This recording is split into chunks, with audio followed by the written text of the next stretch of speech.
नमस्कार। आज एक बार फिर एक नए वीडियो के साथ आपके बीच उपस्थित हूँ।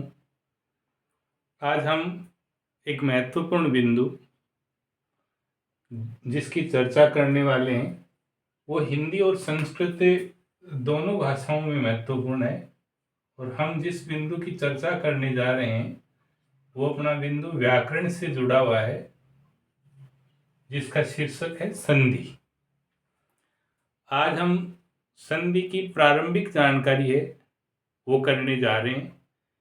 और मैं समझता हूँ कि इस वीडियो को ध्यान से देखेंगे, यदि संधि है उसको लेकर के अब तक आप इस बिंदु को क्लियर नहीं कर पाए या असमंजस में रहते हैं या रटे रटे उदाहरणों से क्या संधि का पता लगा पाते हैं, तो मेरा मानना है कि वो आपको सीमित समय तक याद रहता है।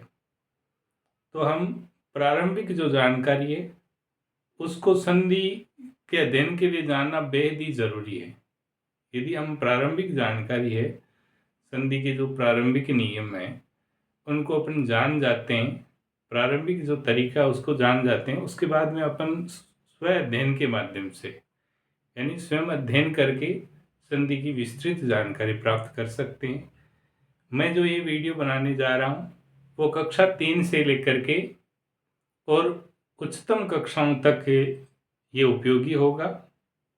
जिसको भी संधि सीखनी है, चाहे वो कोई प्रतियोगी परीक्षा की तैयारी कर रहा हो या चाहे वो अध्ययन कर रहा हो, चाहे वो विद्यालय स्तर पर हो चाहे महाविद्यालय स्तर पर हो, संधि की जो शुरुआत है वहाँ से मैं आपको इस बिंदु को पढ़ाने जा रहा हूँ। तो मैं सोचता हूँ कि ये वीडियो सबके लिए उपयोगी है, चाहे वो प्रतियोगी परीक्षाओं की तैयारी कर रहा हो या विद्यालय अध्ययन कर रहा हो। तो हम इसकी शुरुआत करते हैं। देखो, जैसे संधि का नाम आता है सबसे पहले इसकी परिभाषा की चर्चा होती है कि भाई संधि कहेंगे किसे, इसकी परिभाषा की चर्चा होती है। तो संधि की परिभाषा यहाँ मैं आपको संस्कृत और हिंदी दोनों को साथ साथ, यानी हिंदी की जो संधि है या हिंदी के उदाहरणों के माध्यम से भी अपन संधि को पढ़ेंगे और संस्कृत उदाहरणों से। कहने का मतलब संस्कृत भाषा में यदि संधि आपको सीखनी है या संस्कृत भाषा के पाठ्यक्रम में आपका जो संधि का बिंदु है तो उसकी भी चर्चा अपन करेंगे। और हिंदी भाषा में यदि संधि का बिंदु आपके पाठ्यक्रम का हिस्सा है तो उसकी भी चर्चा हम करेंगे। तो कहने का मतलब जो हिंदी पढ़ने वाले छात्र हैं उनको संधि सीखनी है या संस्कृत विषय के लिए संधि सीखनी है तो दोनों के लिए वीडियो उपयोगी सिद्ध होगा। सबसे पहले देखिए परिभाषा। तो मैं शुरुआत करता हूँ एक संस्कृत परिभाषा से। संस्कृत में जो संधि की छोटी से छोटी परिभाषा है वो आती है वर्ण संधानम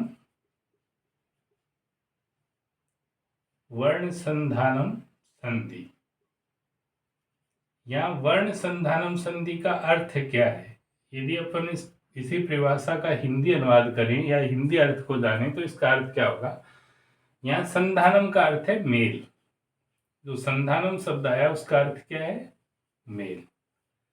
यानी वर्ण संधानम संधि का अर्थ है वर्णों का परस्पर मेल। वर्णों का परस्पर मेल। जो वर्णों का परस्पर मेल है उसको ही क्या कहा गया है, संधि कहा गया है। कि वर्णों के मेल को, यानी संधि की अपन छोटी से छोटी संक्षिप्त परिभाषा देना चाहें तो क्या दे सकते हैं कि वर्णों का जो परस्पर मेल है उसे हम क्या कहेंगे, संधि कहेंगे। अब अपन ये भी कह सकते हैं कि यहाँ जो वर्णों का मेल होगा वो दो वर्णों का मेल, यानी छोटी से छोटी यदि अपन संधि की परिभाषा देना चाहें तो ये कह सकते हैं कि दो वर्णों के परस्पर मेल,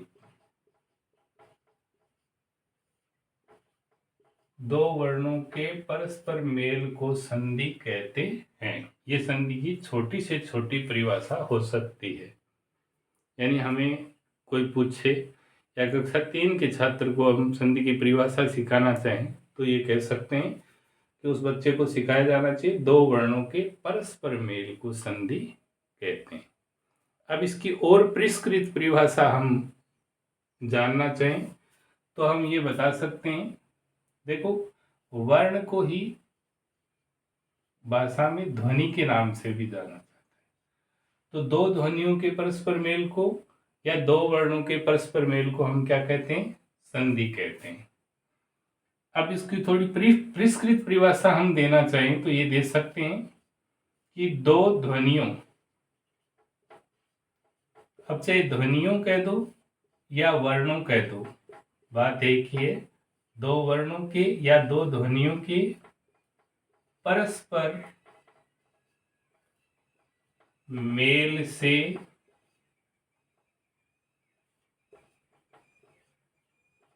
उत्पन्न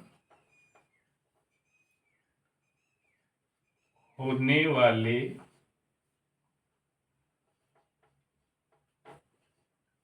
विकार या परिवर्तन एक ही बात है, तो ये विकार कह दो या परिवर्तन कह दो, यानी संधि जहां होती है वहां परिवर्तन जरूर होता है। यदि वर्णों का मेल हो गया, परिवर्तन नहीं हुआ तो उसे हम संधि नहीं कह करके संयोग कहते हैं। विकार या परिवर्तन को क्या कहते हैं? संधि कहते हैं। ये संधि की और परिष्कृत परिभाषा हो गई। यानी मैंने पहले आपको ये बताया कि भाई संधि की छोटी से छोटी परिभाषा हम क्या दे सकते हैं? दो वर्णों के परस्पर मेल को संधि कहते हैं। इसकी और परिष्कृत परिभाषा देना चाहिए तो दो ध्वनियों या वर्णों के परस्पर मेल से उत्पन्न होने वाले विकार या परिवर्तन को संधि कहते हैं। अब इससे भी ज्यादा परिष्कृत परिभाषा हम देना चाहें तो हम ये कह सकते हैं, क्या कह सकते हैं? एक ही वाग धारा में उच्चरित दो समीपस्थ ध्वनियों के परस्पर मेल से उत्पन्न होने वाले विकार या परिवर्तन को संधि कहते हैं। यानी मैंने संधि की छोटी से छोटी परिभाषा आपको क्या बताई? दो वर्णों के परस्पर मेल को संधि कहते हैं। इससे और अधिक परिष्कृत परिभाषा देना चाहें तो हम ये कह सकते हैं कि दो ध्वनियों या वर्णों के परस्पर मेल से उत्पन्न होने वाले विकार या परिवर्तन को संधि कहते हैं।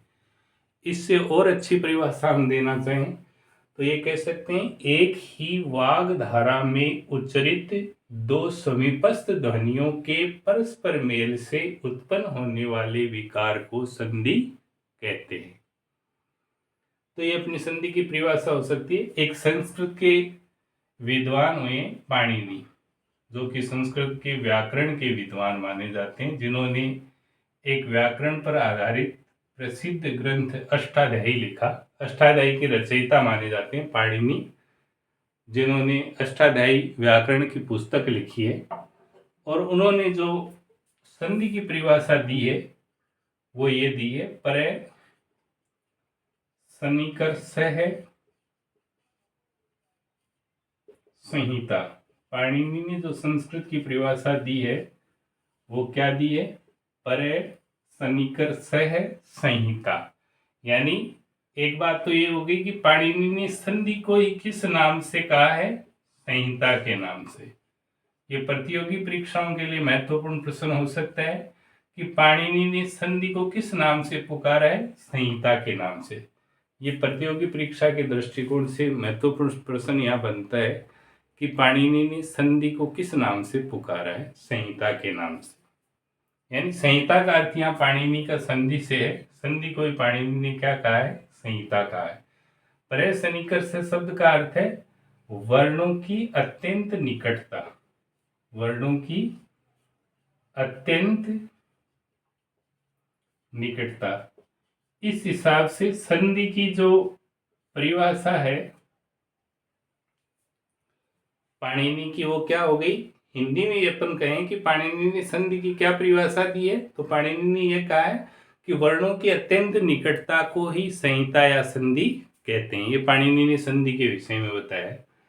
तो पाणिनि की परिभाषा है, उसके अनुसार संधि क्या है, वर्णों की अत्यंत निकटता। और पाणिनि ने संधि को क्या नाम दिया है, संहिता नाम दिया है।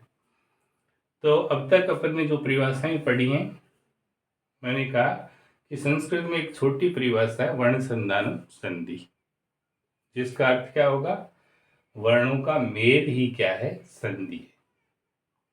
अब अपन तो इससे भी परिष्कृत परिभाषा देना चाहें तो ये दे सकते हैं कि दो ध्वनियों या वर्णों के परस्पर मेल से उत्पन्न होने वाले विकार को संधि कहते हैं। इससे भी और अच्छी परिभाषा तो अपन ये कह सकते हैं, एक ही वाग्धारा में उच्चारित दो समीपस्थ ध्वनियों यानी वर्णों के परस्पर मेल से उत्पन्न होने वाले विकार या परिवर्तन को संधि कहते हैं। तो ये तो हो गई अपनी संधि की परिभाषा। अब देखो, मैं जब भी छात्रों को संधि पढ़ाता हूं तो ये जरूर बताता हूं कि संधि पढ़ते समय एक बात विशेष रूप से ध्यान में रखेंगे, और वो बात क्या है कि आप ये कभी भी नहीं भूलें कि संधि में क्या होता है, दो वर्णों का मेल। इस बात को हमेशा याद रखें कि संधि में क्या होगा, दो वर्णों का मेल। अब जैसे ही ये वर्ण शब्द आता है तो संधि को पढ़ने से पहले हमें जो हिंदी और संस्कृत की यदि अपन संधि पढ़ रहे हैं तो दोनों ही भाषाओं की वर्णमाला को जान लेना हमारे लिए बहुत जरूरी है, क्योंकि संधि में वर्णों का मेल होगा, इसलिए वर्णों को जानना बेहद जरूरी है। तो आइए पहले अपन वर्णों को जान लेते हैं। देखो, संस्कृत और हिंदी ये जो दोनों ही भाषाएं हैं, उनकी जो लिपि है वो देवनागरी है। क्या है, देवनागरी। दूसरे शब्दों में अपन ये कह सकते हैं कि हिंदी और संस्कृत वर्णों का जो लिखित रूप है वो समान है, या अन्य शब्दों में अपन ये भी कह सकते हैं कि संस्कृत की लिपि है या संस्कृत की जो वर्णमाला है उसी को हिंदी ने अपनाया है। ये बात अलग है कि कुछ वर्ण बाद में क्या है, हिंदी वर्णमाला में अन्य भाषाओं के भी समाहित कर लिए गए हैं, जिन्हें हम आगत्य वर्ण कहते हैं। अब वो स्वर वर्ण भी हो सकते हैं और व्यंजन भी हो सकते हैं। तो देखो, वर्णों का अपन यहाँ पढ़ रहे थे वर्ण, तो दोनों भाषाओं में अपन वर्णों की चर्चा करते हैं। वर्ण क्या है, भाषा की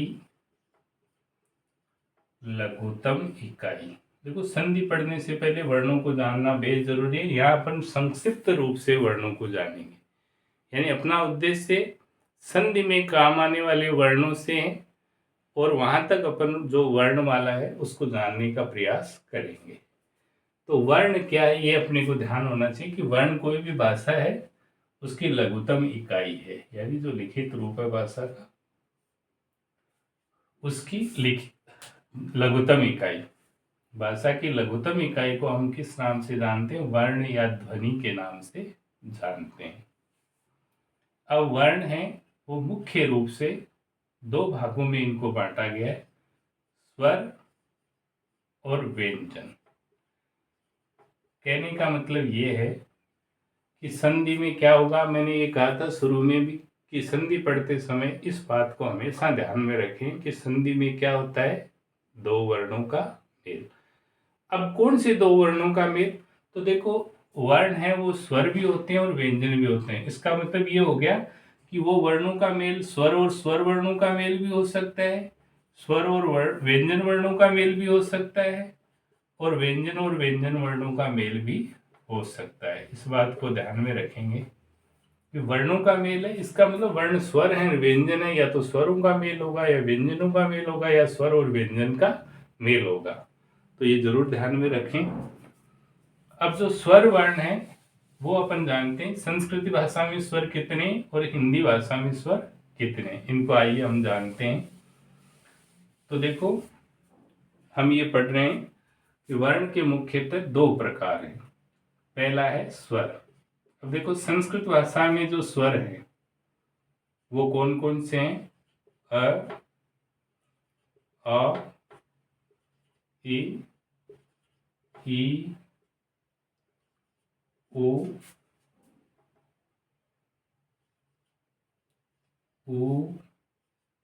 री,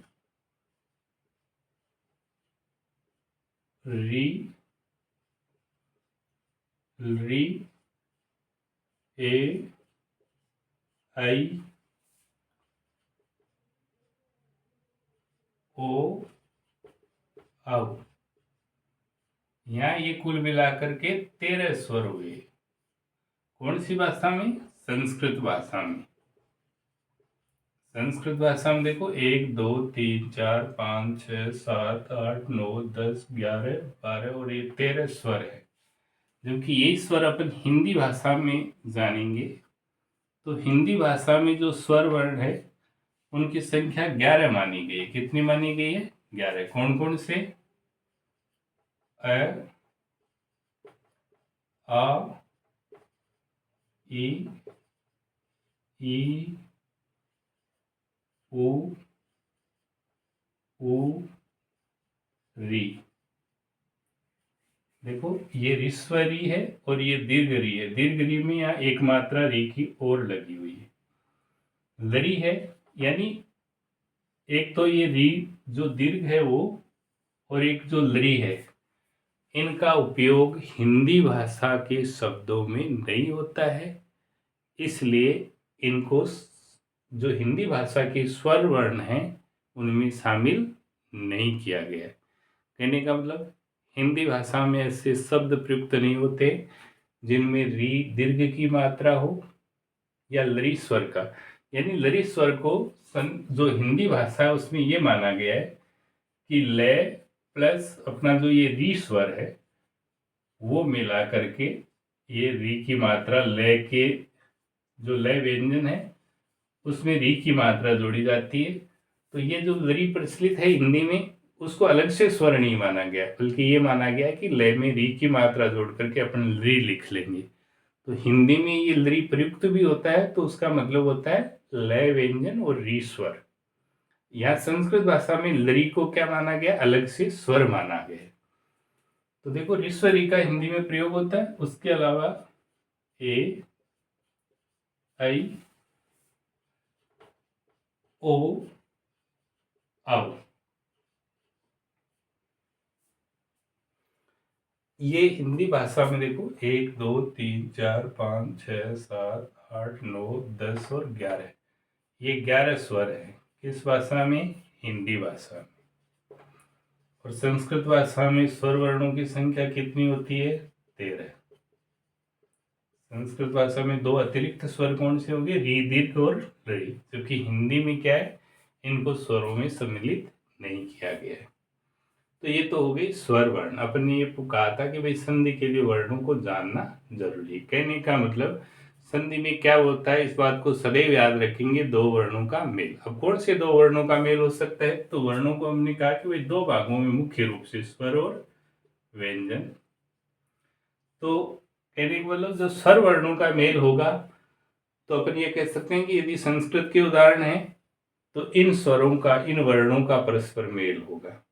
यदि हिंदी के उदाहरण है तो इन वर्णों का परस्पर मेल होगा।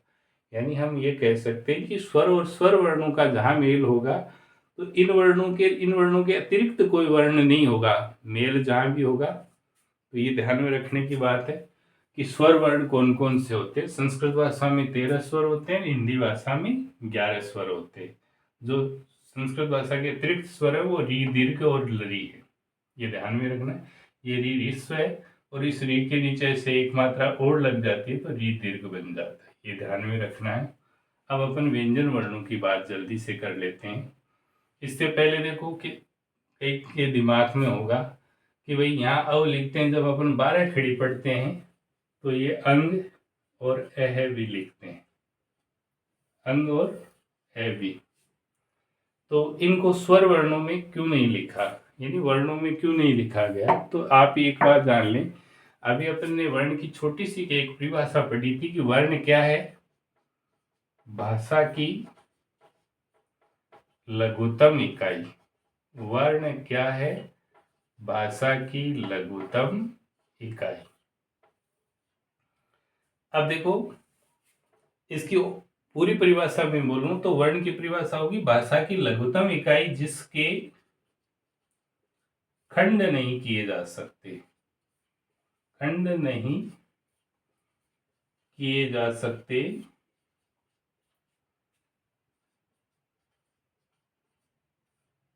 उसे हम क्या कहते हैं, वर्ण कहते हैं। भाषा की लघुत्तम इकाई जिसके खंड नहीं किए जा सकते उसे हम क्या कहते हैं, वर्ण कहते हैं।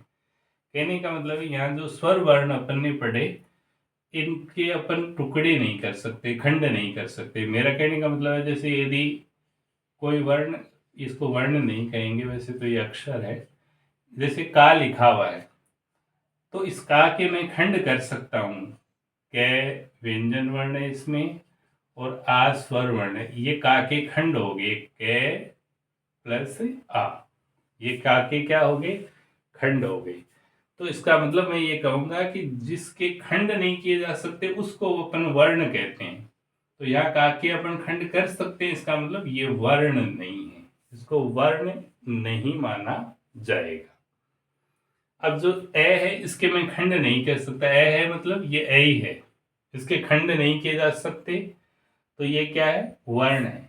अब हमें कोई पूछे कि भाई ये क है वो वर्ण है या नहीं है, तो देखो इस क के अपन खंड कर सकते हैं, क हलंत और प्लस ए, ये इसके खंड किए जा सकते हैं।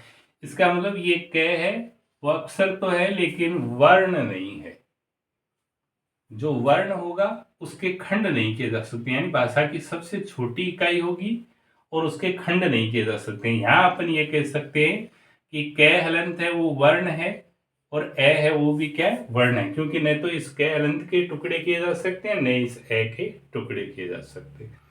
तो यहाँ देखो जो ये ए और ए अंग और ए है उसके अपन खंड कर सकते हैं, यानी ए प्लस अनुस्वार इसका खंड किया जा सकता है और ए प्लस विसर्ग इसके खंड किए जा सकते हैं।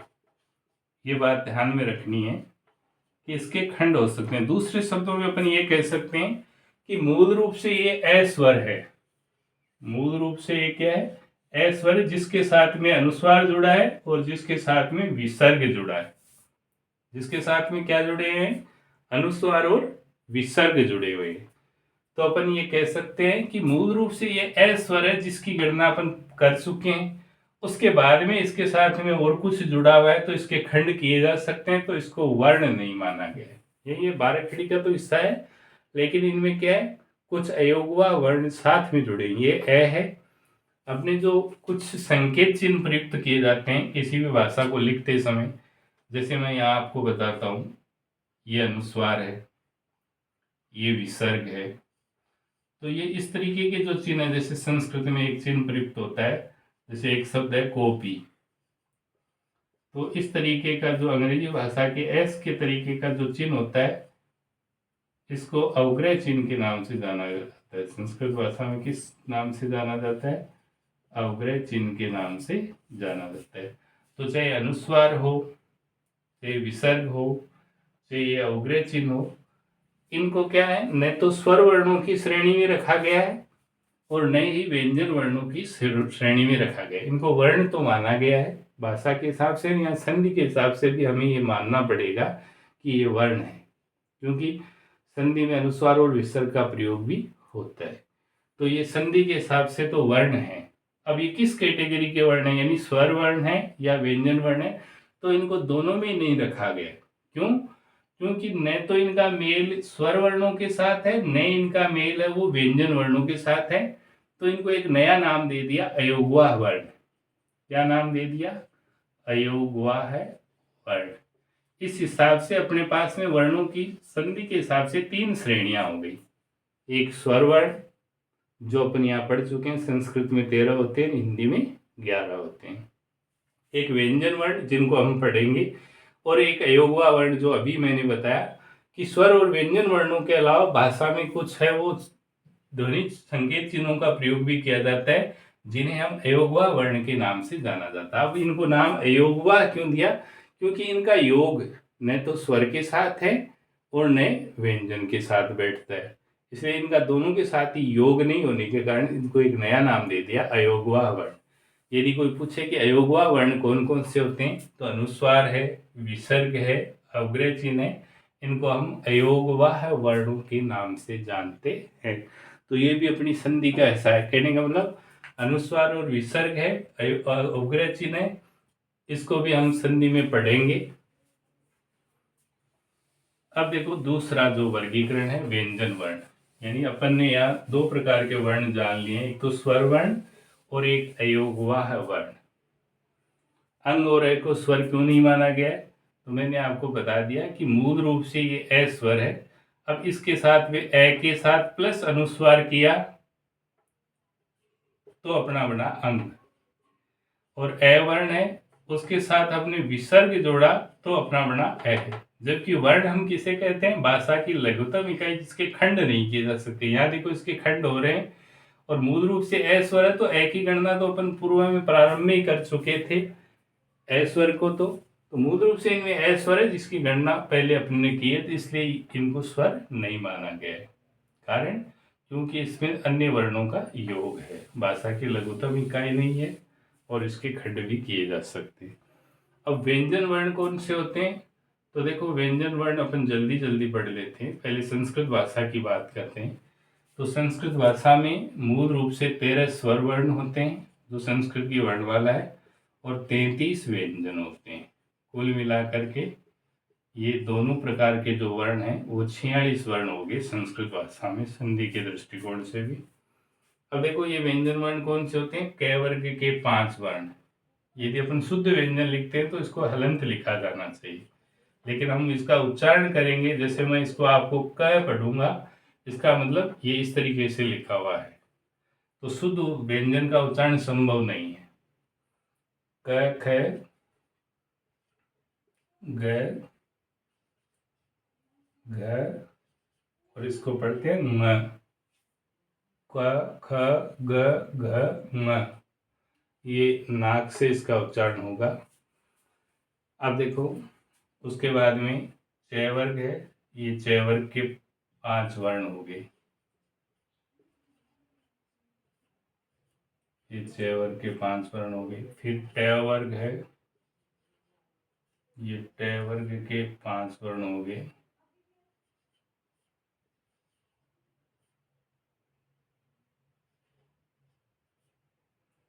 ये त वर्ग के 5 वर्ण हो गए।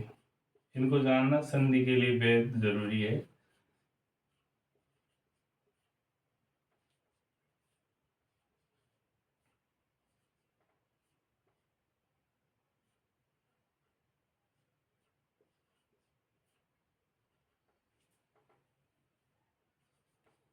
ये जिन्हें हम देखो कैसे जो मैवर्ग तक के वर्ण होते हैं इनको स्पर्श व्यंजन के नाम से जानते हैं। किस नाम से जानते हैं? स्पर्श व्यंजन के नाम से। क्यों? क्योंकि इनका उच्चारण करते समय जीवाणु मुख्य किसी न किसी भाग को स्पर्श करती है। और यह ल व, ये जो 4 वर्ण हैं इनको अंतस्थ व्यंजन के नाम से जाना जाता है। और ये अपना जो श और श और से और है, ये जो 4 वर्ण हैं इन्हें ऊष्म व्यंजन कहा जाता है कि इनका उच्चारण करते समय गर्म हवा है वो बाहर निकलती है। तो ये अंतस्थ व्यंजन है, अंदर से इनका उच्चारण करना पड़ता है, और ये ऊष्म व्यंजन है। अब देखो जैसे ही इन व्यंजन वर्णों को अपन पढ़ते हैं तो दिमाग में आता है कि ये कुल मिलाकर के कितने हो गए। देखो 5 क वर्ग के वर्ण, 5 ही च के, 5 ही ट के, त के और 5 के, ये कुल मिलाकर के 25 स्पर्श व्यंजन हो गए, 4 अंतस्थ व्यंजन हो गए, 4 ऊष्म व्यंजन हो गए। तो कुल वर्णों की संख्या हो गई 33। हिंदी भाषा में कुल व्यंजन वर्ण कितने माने, संस्कृत भाषा में माफ कीजिएगा, संस्कृत भाषा में कुल कितने व्यंजन वर्ण माने गए हैं? 33। अब उसके अलावा कुछ संयुक्त जो अक्षर हैं जिन्हें हम संयुक्ताक्षर के नाम से जानते हैं वो भी हैं। जो संयुक्ताक्षर हैं उनमें अपन ये कह सकते हैं कि दो व्यंजनों से मिलकर के बनते हैं। दो व्यंजन मुख्य रूप से होते हैं, जैसे क्ष है, त्र है और अपना जो गे है। ये त्र और गे ये मुख्य रूप से क्या है, दो अपन ये कह सकते हैं, ये संयुक्ताक्षर है और अपना श्रय है, ये भी संयुक्ताक्षर है। यानी ये संयुक्ताक्षर है, इनको व्यंजन वर्ण नहीं माना जाता है, ये ध्यान में रखेंगे। ये संयुक्ताक्षर इनकी एक अलग श्रेणी होगी। क्यों? क्योंकि इनमें दो व्यंजन, जैसे क्षय की बात करेंगे तो क्षय में दो वर्ण कौन से हैं, क और क्षय। यहाँ मैंने ए इसमें मिला दिया है तो इस क्षय का अपन उच्चारण कर सकते हैं। तरह में तय और र है, इनसे मिलकर के क्या बनता है, त्रय बनता है। गे में जय और ये है, इनसे मिलाकर के क्या बनेगा, गे बनेगा। तो देखो क्षत्र ये जो श्रय है वो इस तालव्य से मिलकर के बनता है। जो तालव्य स है वो और रे मिलकर के क्या बनता है, श्रेय बनता है। स और रे से मिलकर के श्रेय, क और से मिलकर के क्षय, थ और रे से मिलकर के त्रय, जय और ये से मिलकर के गे। तो ये संयुक्ताक्षर है, यानी इनमें दो व्यंजन वर्ण आ रहे हैं। क्या आ रहे हैं, दो व्यंजन। तो ये वर्ण नहीं, क्योंकि वर्ण की परिभाषा क्या है, भाषा की लघुतम इकाई जिसके खंड नहीं कर सकते। यहाँ अपन इसके खंड कर सकते हैं, इसलिए वर्ण की श्रेणी में नहीं आते हैं। तो इसीलिए अपन ने ये पढ़ा है कि भाई 33 व्यंजन होते हैं। कितने व्यंजन होते हैं, 33। हिंदी में व्यंजन को पढ़ते समय देखो दो प्रकार के, और जैसे बिंदु है अपना, ये ng है, एक नीचे बिंदु लगाया जा सकता है डे के। ये जो डे है, देखो इस पंक्ति में ध्यान देना आप, ये दो वर्ण है डे, इसके नीचे बिंदु लगा दिया तो डे के स्थान पर इसका उच्चारण होगा अडे। और ये ढ है, इसके नीचे बिंदु लगा दिया तो इसका उच्चारण होगा अढ़। यानी ये ढ और ढ है, इनका उच्चारण ड और ढ के नजदीक है। तो ये है, इनको भी हिंदी व्यंजनों में शामिल करके पढ़ा जाता है। यदि इन दो व्यंजनों को हिंदी भाषा में, संस्कृत भाषा में 33 व्यंजन होते हैं, हिंदी भाषा में इन दो को और शामिल कर लिया जाए तो व्यंजन वर्णों की संख्या 35 तक पहुंच जाती है। लेकिन यहाँ अपन कभी भी डे के नीचे बिंदु लगा करके इसको यहाँ नहीं पढ़ सकते। यानी क ख ग घ अड़े यदि अपन पढ़ते हैं तो गलत है। अड़े पढ़ रहे हैं इसका मतलब अपन गलत पढ़ रहे हैं, क्योंकि ये अनुनासिक वर्ण है और क वर्ग का पंचम वर्ण अनुनासिक होगा, न होगा, अड़े नहीं। ड़े में अपन ये बिंदु है उसका प्रयोग नीचे करते हैं और ङ में बिंदु का प्रयोग यहाँ किया जाता है, तो ये ङ है।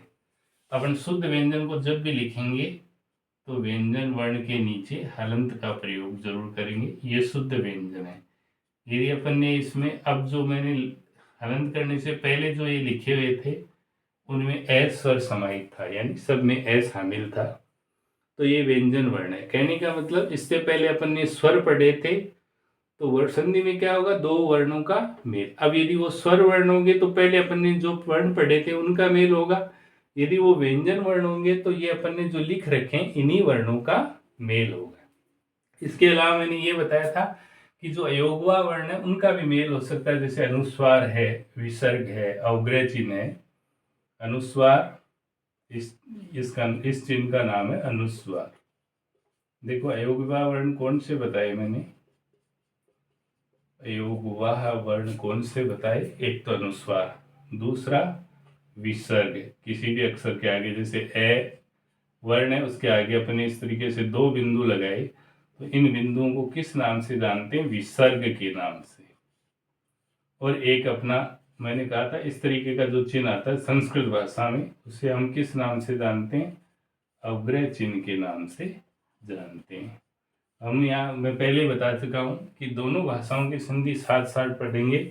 दूसरे शब्दों में मैं ये कह सकता हूँ कि संस्कृत भाषा की संधि आपकी जितनी मजबूत होगी, हिंदी की संधि भी उतनी ही मजबूत होती चली जाएगी।